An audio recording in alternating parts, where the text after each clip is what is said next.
I'd like to thank you all for joining us today on this week's episode of The Recruiters. We always appreciate your viewership. And I want to give a special thank you to the fabulous staff here at Manhattan Neighborhood Network, because without them, we would not be able to put on a show at all. Okay, you know, healthcare in this country has a long way to go before it's equitable and accessible to everyone. For one thing, we need to think of it just generally healthcare as care, something every person is entitled to.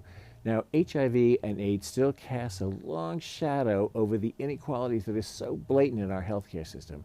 But I hope today we shared with you some of the ways to dispel that shadow and work towards a healthier, more just future for everyone. And we'll see you next week on The Recruiters. Thanks. I'm Charles Sanchez, and it's time to rally. Living in the Trump era is so stressful. I've had to double up on my lavender bubble baths.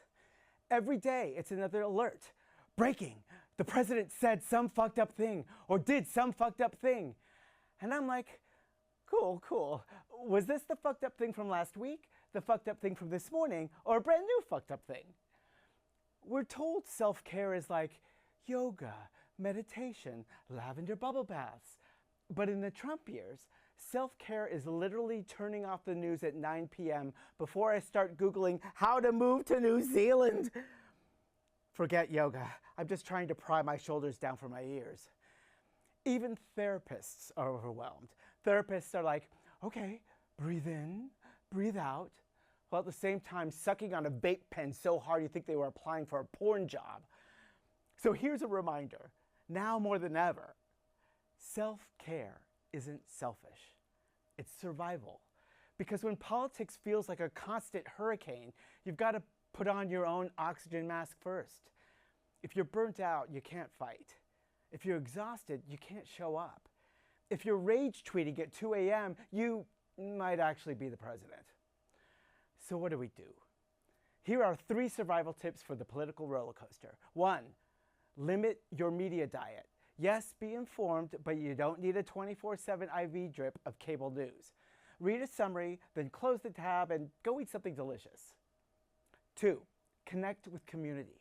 Talk to friends, organize, laugh together. Remember that memes are also resistance.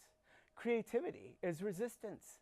Calling the president Cheeto Benito, or the tangerine toddler, or clown face Von Fuckboy is resistance. If we can't joke about it, we're just letting the maggots win. 3, channel the stress into action. Call your reps, volunteer, donate to causes that matter. Because the best antidote to despair is doing something, anything, that makes you feel like you're part of the solution. So yeah, self-care isn't just bubble baths and candles. It's remembering that democracy is a long game. Take care of yourself, because this fight needs you healthy, rested, and ready. And maybe with a light fragrance of lavender. Michelle Lopez, my friend, is a tireless advocate for people living with HIV. She has dedicated her life to ensuring equity in care, prevention, and treatment, particularly for marginalized communities. She is an outspoken bisexual woman of color, yes. Michelle has transformed her 1991, not just her diagnosis, but the diagnosis that she shares with her then newborn daughter, and turned it into a mission of activism.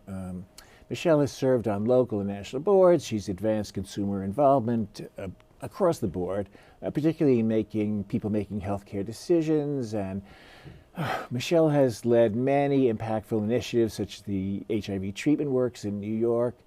She's been honored appropriately by the Fund for the City of New York, and Michelle now serves as Research Community Liaison at Einstein CFAR, bridging communities and researchers to shape meaningful, community-driven studies. Welcome, Michelle. I'm so thrilled that you are here. We have known each other for a long time and mostly liked each other. I think we've always liked each other. Loved each other. Yes. We've been in the same rooms many times. But everybody's got a story. But you have a very intense story. So your mom was from Trinidad. Yes. Your dad from Venezuela. And you came here at the age of 16. And just this became home.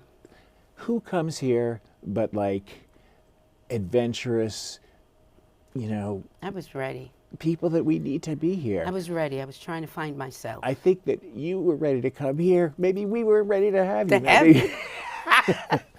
you. But you were a get-around gal. I was a get-around boy. We have a history, of course we do. If you don't have a history, what are we doing What here? are we doing here, Anyway, right? but you had a son. Yes, my first kid. Wonderful child. Well, all children are wonderful. Yes, they are. He's my hero today. He really is.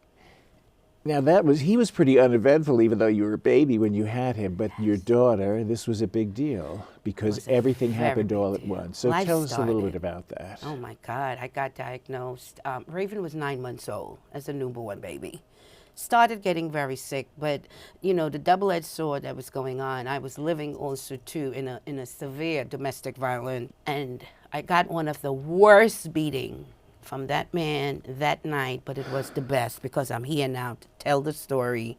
I'm here now, loving self today. Was it around your HIV diagnosis, or is it No. Because that is sometimes the case. I'm going to say it because I could speak my truth today. I was chasing a green card. So every guy who was an American citizen that promised me they were going to marry me and give me that green card, I took whatever came with that. I never got the green card from them. Thank God to my American citizen son.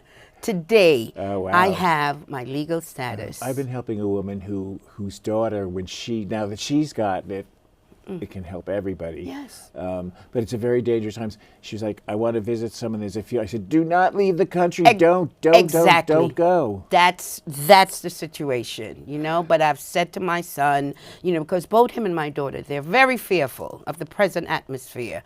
Tom, I'm not a religious person, but my spirituality is my foundation. And I walk around with no fears. He's not going to come touch me. Those goons he has out there, The worst that I've ever seen. The worst that I've ever seen. Covering up their faces. But I fear not. and I people- fear not. I am not afraid either. However, like I'm an entitled white guy. I mean, I do have the HIV thing going for me, but I'm Right? I'm an entitled white guy. So you not having fear is a bigger deal Yeah. than my not having Yeah. fear.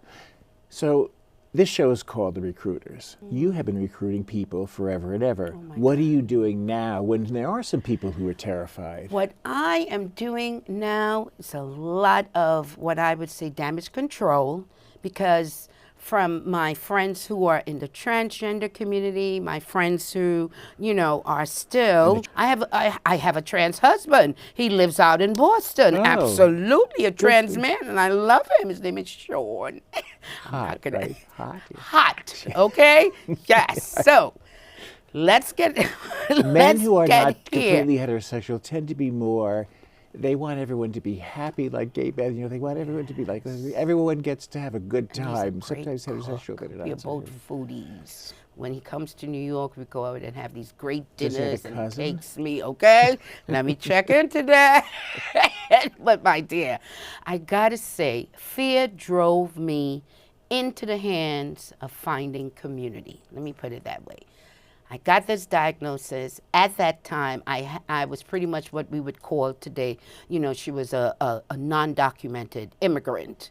That's no Which is, longer by the the way, case. there's no such thing. There's no such I can't thing. remember what we're supposed to use a new word. Once you set foot in this country, they know you're here. They You're know that documented. you're here, Like okay? you're Every here. piece of And everyone should be on their way to citizenship. When you think that Reagan was the last person to make that happen. That's right. But we're going to get through this, and everybody's going to get to stay because we're Indeed. stronger for it. Absolutely. Anyway, And but back nothing to- happens until it's due time. Trust this girl. I'm a living testimony to that. You know, because we were involved in this, when they put HIV positive Haitians in Guantanamo Bay, goodness. and we had to fight to get them out. I don't know whether you even know this story, but I went Yes, to I David did. Diggins. Some of those, We brought some them of those here. individuals lived in my apartment. Good. I'm I had so- an apartment, and the agency, Dr. Anna Dumore, the woman who hired me, okay, to work at, back then that agency was called Community Family Planning Council. They are now Community Healthcare Network, okay? Catherine Abate, I know. then She was- came Oh, God she was rest her wonderful on soul in transitions peace. too. She used to God give, rest her soul. But Anna Dumour was my hero. She was the first CEO but they, of that but agency. Haitians living And with she HIV and their fought. families, Yes. She we was said bringing bring them them here, in. Yes. and they got hooked up They to got into DAS right care. away. Yes, They got HACCP services. Back then, yes, they were called, the center was called DAS, Department of Aid Services. And I remember they brought in this young girl. She was pregnant. One of the trips. They had placements for everyone else, and they didn't have a placement for her. And what did I do? I told my boss back then, I said, she could stay in my house, but you didn't hear that from me. He said, well, you're not telling me this. What time to bring her? I said, bring her now. well, once they're in, they're in too. Yes, she stayed in my Are you in place. touch with her now still? I did lose But she touch did. But with she her. did well while she. She did well while she was at my she home. let them She free. started missing her own people, and she Yes. wanted to be with her kinfolks. Yes. So with another Haitian group that we were working with, that accommodation took place, and she went along her merry way. And she was pregnant. She had a baby because she was raped. Oh. She was raped in Guantanamo Bay. Okay, and the story went on, right? So that happened, and because of me, that is the kind of thing that went on in Guantanamo Bay. And to this day, the terrible things are happening there. And we put people whose only crime was having HIV. we put them to live there. I think because of these things that I learned, and again, getting to wear this flame. I always had this flame in me. I was a very, very, what I would say. I'm a shy person, actually, but on the outside things, I'm Yes. Okay. So I found community, and I gotta say, that was the same time that ACT UP was organizing, fighting against the federal government, and there was a group of women, the ACT UP women. Yes. They embraced me. My case manager took me down to ACT UP one night because ACT UP needed women who were living with the virus But to go. but they weren't eligible for the benefits that you would get from the federal. We were eligible, and that's what was the fight. We had to go down to this was the FDA, and we went down, my God, I can't remember the person's name. I'm 58 now, so I'm forgetting some names and all that I had COVID a couple stuff. of times too, so it's all you don't know what's what. And we went down, but the testimony was myself and another female. She has passed on, Phyllis Sharp. We went down and we gave the testimony because at that time I was just getting over PCP pneumonia. And many of us, we were dying without even having any kind of that pentambine benefit that you had to support. breathe in, it was like your throat would be gone. I couldn't even, I couldn't take the drug that was approved for it because I have allergies, towards any kind of sulfur meds.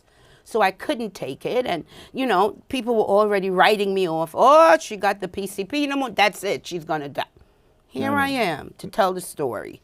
But just tell me a little bit more about how women were able to access went down diagnosis and getting benefits. Absolutely. We went down. The HIV Law Project was involved with it. Terry McGovern, God bless her soul. Yes. Love her. Okay? And because of those testimonies that we did, we won this case, and women were then eligible to get their benefits. So I had a case then that got opened. Back then it was called DAS. And because my daughter did not seroconvert, or, not all babies who were being born to positive women had the virus. No company was developing any kind of a drug for children. And her doctor, Dr. Andrew Wisner, at the time, and myself, there was a company called Agaron.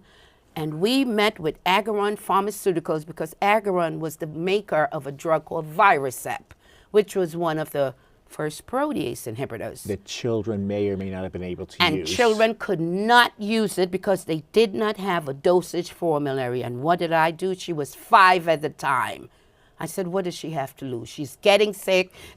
Different doctors except Dr. Wisner. He kept saying, let's just keep doing what we can do for her and let her live.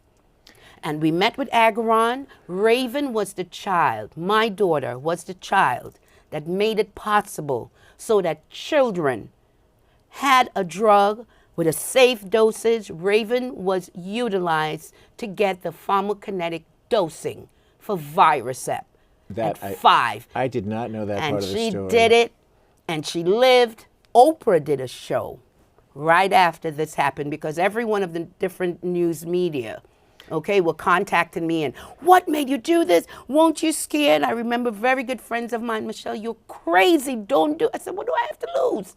It's me, her, and God. And I also, by the way, I remind people when I was in, who would hire me? I'm expensive, right? So this is a thing, yeah. right? So sure, we a hospital network or a healthcare Yes, network, 24 hours. they have enough people that they will cover Yes. you, and they have enough resources they'll cover Absolutely. you. But not many places are like that. That was my gateway to insuring. Because it's a struggle to get treatment for women. And it was a struggle to get treatment for children. Absolutely. Your daughter didn't because have of an easy, that but she had a research- tough time before she had a better time, right? Forget She it. suffered did. at first. Catherine Abate and Former state individuals from senator, just amazing ACT Up woman. Again came down to Raven's school because she was one of the kids who was harassed. No, I know, yes. She was ostracized. She was discriminated upon. Kids in the school would be in the lunchroom and come over to her chewing food and spit out the food at her. And these were things, and she just lost it one day in school. She was 13 going on 14. And she said, Ma, I can't do this anymore. And what happened? ACT UP, Catherine Abate, a group of advocates came up to her school, and they stood up, and they stood there with her. She facilitated her own demonstration. So listen, they were recruiters, They were right? recruiters. Catherine Abate, the ACT Yes. UP people, the women of ACT UP, Yes. they were recruiting other people to get into the struggle, including in that school, to break down the stereotyping and the stigma and all that stuff. Absolutely. And the principal back then had the nerve. He said, this happened to your daughter because you want to be out there, talking about your living with HIV. And guess what? I told him, that's my job. It keeps me continually going. It's the lives. It's the lives that I've touched, the people that I've met, just to give them hope, just to help them to understand you are not HIV. Right now, 2025, I am still correcting some of my peers and say, stop saying, hi, I'm Michelle and I'm HIV. No, we are not HIV. That's a horrible, nasty virus. We are living with a virus called HIV. So language today plays a very big part in my advocacy. I'm at meetings. So when you're recruiting, Yes. you do it through language. I do it through through your language. through your example. And I use myself as an example, But as then an you educator. get them to go and do it too. Yes, Absolutely. I mean that's part of. I told them, that's stop the recruiting. saying when you introduce yourself, you are not HIV. I said, you are not that virus.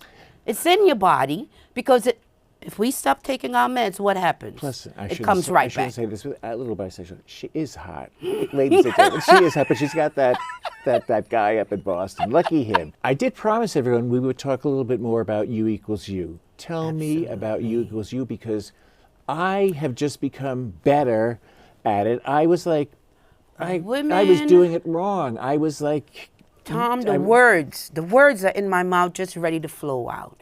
Women were having You Equals You experiences, and we did not recognize clinically what was going on. Right. It was not until, again, the federal government, our doctors, again, the impact that it was having in reference to individual survival. yes. It was not until clinically we were told, you now have it where you're not cured. Right. The virus is undetectable in your body. uncontagious, you're not and you giving it- cannot pass the virus on. We were having sex. I'm going to say it now. Listen. We were having sex with men without condoms, well, see, and they were not. I was having condoms since Contracting. 1983. Little did I know. Of course, you have to be careful of the partner. The partner of, yes. Because it's still, you have to protect yourself. Absolutely, from the STIs that's out there. And I always Absolutely. tell kids, right like, now. if they don't want to use a condom, they're really not worth it. Excuse They me, don't care about because you. of You Equals You, I am now on a fight with doctors clinically to speak to both men and women because they're not really speaking to women about doxyprep because that's the component, the prevention Yes. piece for those of us who gets undetected undetectable, but we can protect ourselves from the Yes. STIs, Yes. right? Yes. The doxyprep, If right? if you still long to be pregnant, which you know what I mean. That will be an right? immaculate conception. But- the girl is in year number 10, But I would tell young menopausing. women, you know, you can still get all You the can STIs, still and get you can all the get pregnant. STIs, and you can However, get pregnant. Yes. not HIV. Not It's not HIV. like, oh, they're murdering people because they're spreading HIV. I take pride. I would facilitate a whole car on the train because, you know, I do public transportation. I don't drive. I don't have the vehicles. car to No. drive to all the way, but So when now I'm on I'm the a public subway train, guy. it's like, okay, here she is. She's in character. I'm ready. And just please do not say anything discriminatory about someone living with HIV or anything about AIDS and HIV, or even some individuals, yes, they're wanting to do diligence, but again, language. And I'd be like, please don't say that. Right. And then that's where the conversation starts, So right? how are we going to break down this? So- How this U equals U? Is that The U equals U. there's a it university though even needs- that's teaching people about this. Absolutely, right? It needs to be, again, more, you know, I have to say it. It needs to happen more within our medical school setting. It needs to happen within Physicians and- social work, Physicians social don't like school. to talk about sex and drugs, but nurse practitioners, physicians assistants, they're willing to talk about it. So They do. I mean, physicians, Yes. they do what a they do. very and good find friend of they're mine. very I love her important. dearly, Barbara Warren. Barbara Oh. brings me in at times up at Mount Sinai to speak to her medical students, you know? And it's not a lecture. It's a, yes, they ask me questions. There are things I share with them. And it's not about me sitting up, oh, I got diagnosed and this happened. No. The story, I'm a storyteller. Right. So I would package a whole With form of vibrancy, information. with vibrancy and life. Absolutely. And joy. Absolutely. And joy. joy.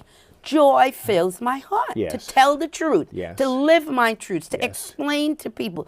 Let's demystify. There are still myths out there, and we still have that work to do. So that's why I said, when I hit the trains or I hit a bus, Of course, I'm a billboard. To a certain demographic, I'm an HIV positive billboard. You know what I mean? But I could do so much more with the U equals U thing. And I'm going to make it part of my we haven't done enough my work educational with it. like. It's what like I some put out individuals, there. it's like a best kept secret. Yeah. It's not a secret that I'm willing to hold. And no. and because we know so many people that no one else knows That no about, one else and we knows. can talk to them about it because they're not getting the same information that we have access to, have right? access So I have to go back through my Rolodex in my head and be like, okay, who do I know? Who do I? And just have a conversation with them because Yeah. obviously no judgment because there's. Where do you see it written about? The drug companies, they love this. You know, they have a lot of money too. Yes. They So can't I do don't, it. I don't name the names, you and don't. I don't, you No, know what I'm but they've saying? got money They to all spend. play a part. Yes, everyone has. And I just know we from live taking in their capitalism. different. They're drug companies. We need the drugs that they create. Yeah. That's what keeps us alive. Yes. But they also have money to burn, so let's burn some of that money. You know, using it for education. Yes, for Yes. education. Thank you. And, it's not what we do; it's no. how we go about The doing most it. powerful thing in the past year that I have learned, and I'm going to stop beating myself up now for not being someone that say no. It's 100% like you don't. I'm not going to go. I'm not going to stay silent when you say well, but no. And we know that famous, Because who meaningful quote: "Silence do equal Yes, death." yes. I mean, I think, like I didn't want to like hurt someone's feelings if they were like they didn't. But you know what? It's not hurting you to give you the right information. It's a funny thing. See, even I have failings in that. You know, in things. You know, we all do. You're but no human. more. But You're But human. now I got it, and once I get it, I get it. Something that your daughter talks about, do you think? My daughter is not as, when she was much younger, she did a lot of public speaking in reference to this. I noticed when she Joey had her DiPaolo son. from Staten Island. Yes, They were the two big ones. they You're were Raven the two. and Joey It was DiPaolo. Raven They and were, Joey. yes. Yes, indeed. Staten okay? Island and the Bronx. Yes, and the Bronx. That's where we were from at the time. Yes.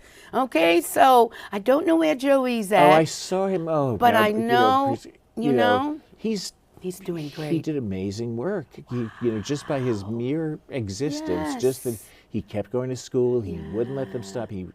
She hated school because of the stigma, because of the discrimination, but I got to tell you, she finally, caught onto it, the role and how important her education tough was. for kids. So It's it's tough never for too kids. late. No, It's no. never too No. late.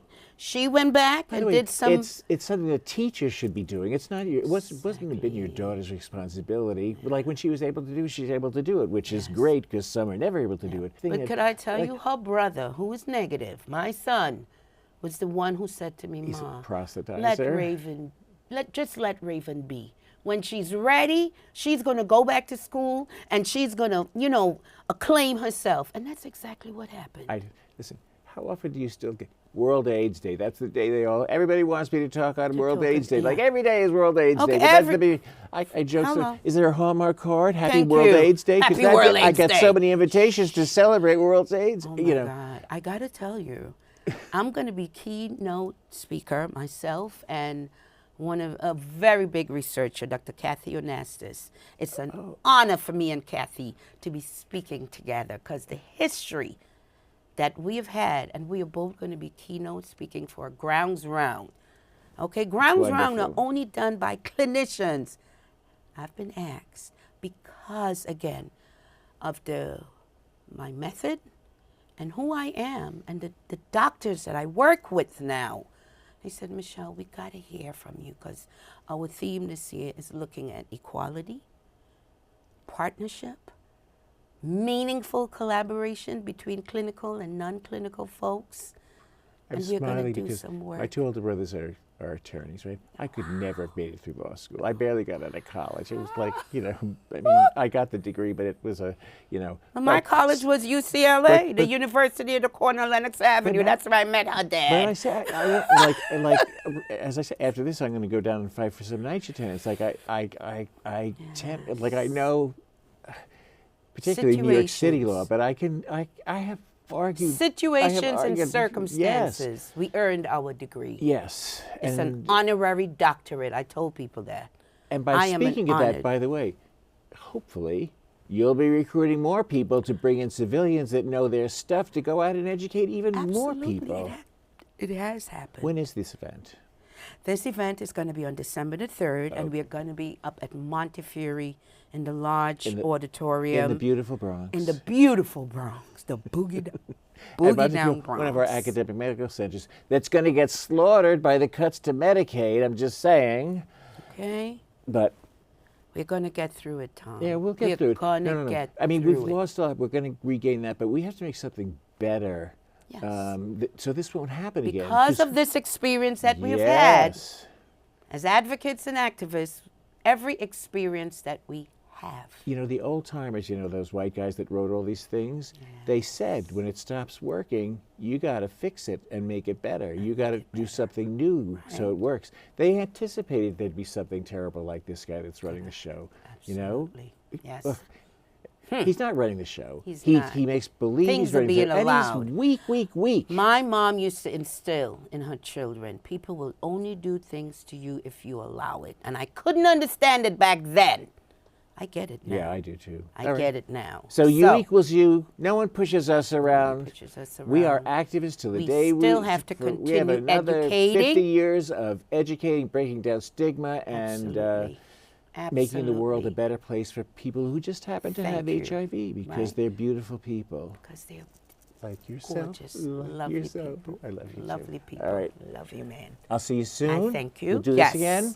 And just know, I'm on your recruit bandwagon, so give the girl a call. Say, "Michelle, who you got for me this week, this month?" I'm going to keep that in mind. And again, thank you. I said we'd talk about you equals you. We did, but we did so much more again. There's plenty more to talk about. And Michelle is the expert. She is. She is an expert recruiter. So thank you very much for being here. I love you. And thank you all for being here. And see you next week. I love you, Tom. First line, because I'm gonna riff on something just for the hell of it. Then I'll do it the regular way. Okay, sounds good. Tom, before I forget, sorry, Jeanette. In this, I meant to talk to you. I talk about dignity for all students, and I put that you wrote the bill and helped get it passed. And I know that language about. I feel like you have specific language about legislation, and sometimes I get that wrong. So change that as you need to. Is that in this? Yeah, it says I wrote it and helped get it passed, but like Wikipedia says you introduced it. I don't know how you know. I authored it. authored it. Okay. And then I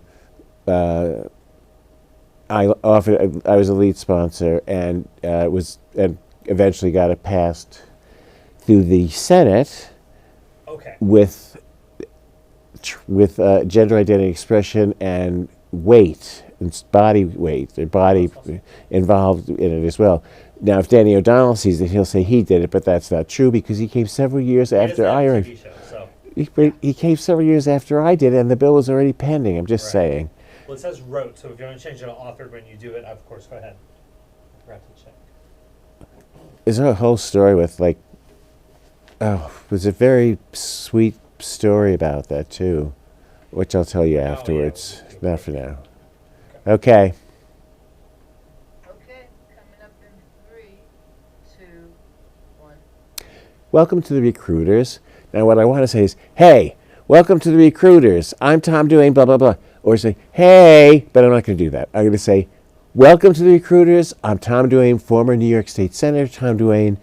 And one thing that is crucial to me, and I hope to many people in this fight that we're in, this fight to protect the dignity for all of us. And in fact, one of the laws that I authored and eventually got passed in the New York State Senate, and then there was a matching assembly bill, was the Dignity for All Students Act.